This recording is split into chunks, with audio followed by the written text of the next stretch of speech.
नमस्कार, आप देख रहे हैं द अंजनी शो और मैं हूं आपके साथ अंजनी कुमार सिंह। केंद्र सरकार ने केंद्रीय कर्मचारियों को बजट 2025 से पहले बहुत बड़ी खुशखबरी दे दी है, जिसकी लंबी समय से मांग की जा रही थी और जिसको लेकर 10 सरकारी कर्मचारी संघ ने कुछ दिन पहले ही वित्त मंत्री निर्मला सीतारमण से मुलाकात कर अपनी मांग रखी थी। क्या थी सरकारी कर्मचारी संघ की मांग और मोदी सरकार ने बजट से पहले सरकारी कर्मचारियों को क्या तोहफा दिया, मैं आज इस वीडियो में आपको विस्तार से बताऊंगा।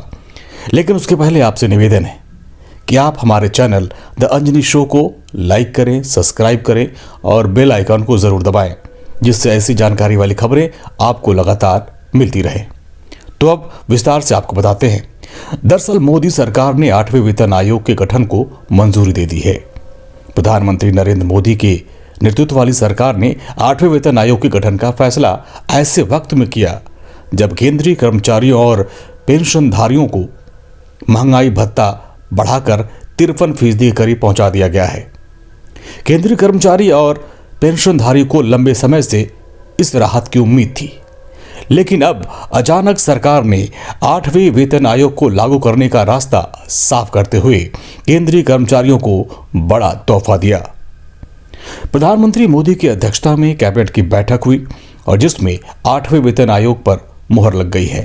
केंद्रीय सूचना एवं प्रसारण मंत्री अश्विनी वैष्णव ने प्रधानमंत्री मोदी की अध्यक्षता में हुई केंद्रीय कैबिनेट की बैठक के बारे में फैसलों को विस्तार से बताया और कहा कि कैबिनेट की बैठक में नए वेतन आयोग के गठन का फैसला लिया गया है और 8वें वेतन आयोग को अगले साल यानी 2026 तक अपनी रिपोर्ट सौंपनी होगी। 8वें वेतन आयोग के गठन के बाद क्या होगा, अब मैं आपको विस्तार से बताता हूं। 8वें वेतन आयोग को केंद्रीय मंत्रिमंडल से मंजूरी मिलने के बाद अब राज्य सरकारों पीएसयू से कंसल्ट किया जाएगा और इसी के साथ ही 8वें वेतन आयोग के अध्यक्ष और उसके 2 सदस्यों के नाम का भी ऐलान किया जाएगा, जो अपनी रिपोर्ट तैयार करेंगे। अब वेतन आयोग कैसे काम करता है, कितने साल तक ये प्रभावी रहता है, इसके बारे में भी आप जान लीजिए। वेतन आयोग 10 साल तक लागू रहता है। वेतन आयोग से जुड़े इतिहास की बात करें तो ये हर 10 साल में बदले हैं। 7वें वेतन आयोग से पहले 4थे, 5वें और 6ठे वेतन आयोग का कार्यकाल समान रूप से 10 वर्ष का था। अब आपको वर्तमान यानी 7वें वेतन आयोग के बारे में विस्तार से बताता हूं। 7वां वेतन आयोग साल 2016 में लागू किया गया था और उसके 10 साल दिसंबर 2025 में पूरे हो जाएंगे। लेकिन इसके पहले केंद्र सरकार ने बड़ा फैसला लेते हुए 8वें वेतन आयोग के गठन को हरी झंडी दे दी है। अब आप सबके दिमाग में एक सवाल हुआ कि 8वें वेतन आयोग के लागू होने के बाद सरकारी कर्मचारियों और पेंशन धारकों की पेंशन में कितनी वृद्धि होगी। तो आपको बता दूं कि केंद्रीय कर्मचारियों की सैलरी में बम्पर इजाफा देखने को मिल सकता है। रिपोर्ट्स की माने तो फिटमेंट फैक्टर कम से कम 2.86 रहेगा।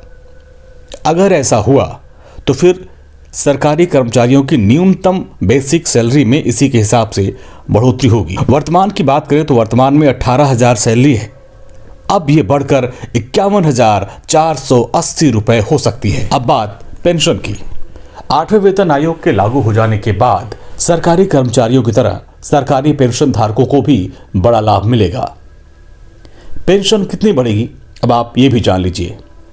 अभी मिनिमम पेंशन 9,000 रुपए है, जो 8वें वेतन आयोग के लागू होने के बाद बढ़कर 25,740 रुपए हो सकती है। आपको बता दें कि केंद्रीय कर्मचारियों के वेतन को तय करने में फिटमेंट फैक्टर का अहम रोल होता है। अगर 7वें वेतन आयोग के कैलकुलेशन को देखें तो सरकारी कर्मचारियों को मिलने वाला कुल वेतन उन्हें तमाम भत्तों के अलावा बेसिक सैलरी और फिटमेंट फैक्टर के आधार पर मिलता है। 6ठे वेतन आयोग की जगह 7वें वेतन आयोग की सिफारिशें नरेंद्र मोदी के नेतृत्व वाली सरकार ने जनवरी 2016 में लागू किया था, जिसके बाद सरकारी कर्मचारियों के वेतन में बड़ी बढ़ोतरी हुई थी। 2.57 का फिटमेंट फैक्टर लागू किया गया था और जिसके तहत केंद्र सरकार के कर्मचारियों और पेंशनभोगियों के मूल वेतन 2.57 गुना बढ़ा दिया गया था। ये उनके मूल वेतन में 2.57% की वृद्धि के बराबर था, जबकि 6वें वेतन आयोग में फिटमेंट फैक्टर 1.86 था, जिससे सरकारी कर्मचारियों के मूल वेतन में 1.86% की वृद्धि हुई थी। तो केंद्र सरकार की तरफ से केंद्रीय कर्मचारियों को बड़ा तोहफा दिया गया है आपको बता दें कि 7वां वेतन आयोग 31 दिसंबर 2025 तक लागू रहेगा। अब 8वें वेतन आयोग के गठन हो जाने के बाद आयोग की रिपोर्ट के आधार पर केंद्र सरकार 8वें वेतन आयोग की सिफारिशों को लागू करेगी और जिससे सरकारी कर्मचारियों को बहुत बड़ा लाभ मिलेगा। आपसे निवेदन है कि आप हमारे चैनल द अंजनी शो को लाइक करें, सब्सक्राइब करें और बेल आइकन को जरूर दबाएं, जिससे कि ऐसी जानकारियां आपको मिलती रहे। धन्यवाद।